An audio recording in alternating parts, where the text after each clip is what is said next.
gusto mo manood ng mga problema sa internet, no, pwede ka na mag-skip sa videong 'to.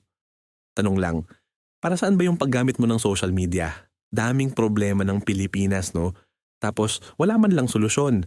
Imaginin mo kakauwi mo lang galing trabaho. Katatapos mo lang bunuin yung 8 oras na pagtatrabaho para sa kakarampot na sahod. Nagtitiyaga ka sa mga pagkain, hindi naman ganoon kasustansya para lang makapagtipid. Naikipaghabulan ka, tas nakipagsiksikan para lang makasakay sa mga pampublikong sasakyan para mauwi sa bahay nyo. Mainit, mausok, siksikan, magulo. Pagkarating mo sa bahay nyo, medyo nakahinga ka na ng maluwag. Tapos na naman isang buong araw. Oras na para mag-relax tapos magpahinga para mag-prepare na naman sa susunod na araw. Binuksan mo cellphone mo, tapos nag-scroll ka ng konti sa social media at ang pinakauna mo talagang goal is para mag-relax. Para man lang magkaroon ka ng kahit konting kapahingahan sa buhay, no? Una ang dumaan sa feed mo problema. Problema ng Pilipinas, wala pang kahit isang malaking isda na nakukulong dahil sa flood control. Napaiisip ka. Yung kakarampot mong sahod, kinakaltasan nila ng buwis. Tapos yung buwis na yon napupunta lang sa bulsa ng iilang tao. Ang unfair, no?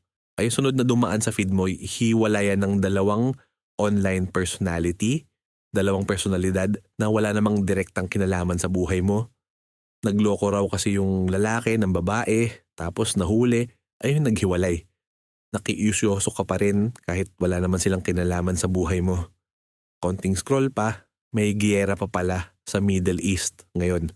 Baka tuloy-tuloy pang tumaas ang presyo ng langis kapag hindi pa sila tumigil. Sunod na scroll mo, may dumaan nagtuturo kung paano ka makakapagtanim ng mga gulay sa bakuran nyo kahit sobrang liit lang para may mapagkukuhanan ka ng pagkain. Nag-swipe up ka agad kasi di ka interesado kasi hindi ka naman mahilig magtanim. Yung sumunod na po sa feed mo, isang babaeng sumasayaw, tumutuwad-tuwad, napatingin ka agad, maganda, sexy, magaling sumayaw, pero nag-scroll up ka agad kasi baka makita ka ng asawa mo, katabi mo lang eh. Sumunod naman, may kumakalat doon na video, viral daw ito ngayon, magaling daw, pumunta ka agad sa comment section, katulad ng iba na nasa comment section, nag-comment ka rin, pasent naman. Sunod na dumaan sa feed mo na isang video ng isang tao na mukhang mayaman.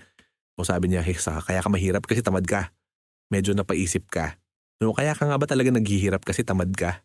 Medyo nakaramdam ka ng konting panlalait. Baka nga talaga tamad ka. O baka hindi mo lang alam. Baka kulang talaga yung effort mong binibigay sa araw-araw. Nag-scroll up ka na para hindi na masyadong masaktan yung damdamin mo.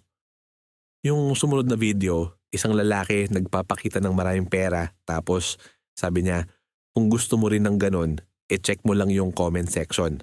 And nagpunta ka sa comment section. Nakakita ka ng link. Sabi nila, madali raw pumaldo rito. Masyado nakakaengganyo. Hindi mo napigilan sa sarili mo. Kinash in mo yung huli mo ng 100 tapos sinubukan mo kung swertehin ka nga ba talaga. Ayun. Natalo. Baon mo na sana yun para sa kinabukasan.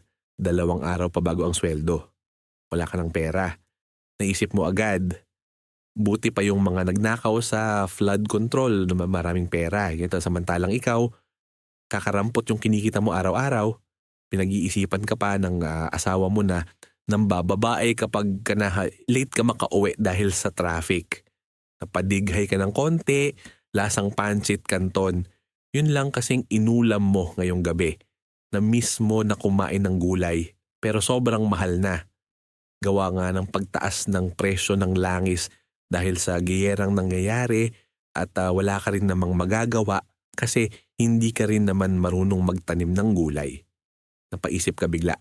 Buti pa yung iba tumutuwad-tuwad sa social media, yung mayaman, sarap ng pagkain, maraming pera. Pero naisip mo, maswerte ka pa rin naman kasi unlike ng iba, at least wala kang video na kumakalat online na pinagpepiestahan ng kung sino-sino. Pero may mas malaking problema ngayon, saan ka mangungutang ng perang pambaon mo kinabukasan? Sayang kung pumaldo lang sana yung 100 na na-register mo dun sa link, hindi ka na sana problema. At nag-chat ka dun sa kaibigan mo, medyo nakakaangat-angat na sa buhay. Pre, baka pwede makahiram ng 100, pinahiraman ka naman agad. Tapos naisip mo, ano kaya kung i-register ko ulit? Baka this time swertehin na ako.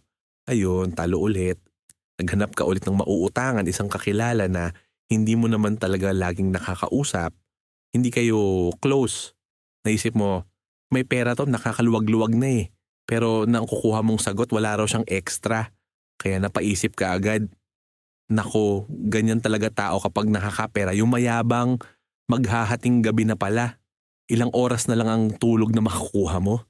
Babangon ka na naman para pumasok kinabukasan pero wala ka pa ring nauutangan. Yung dapat sana pagre-relax na gagawin mo sa social media, nadagdagan ka pa ng problema,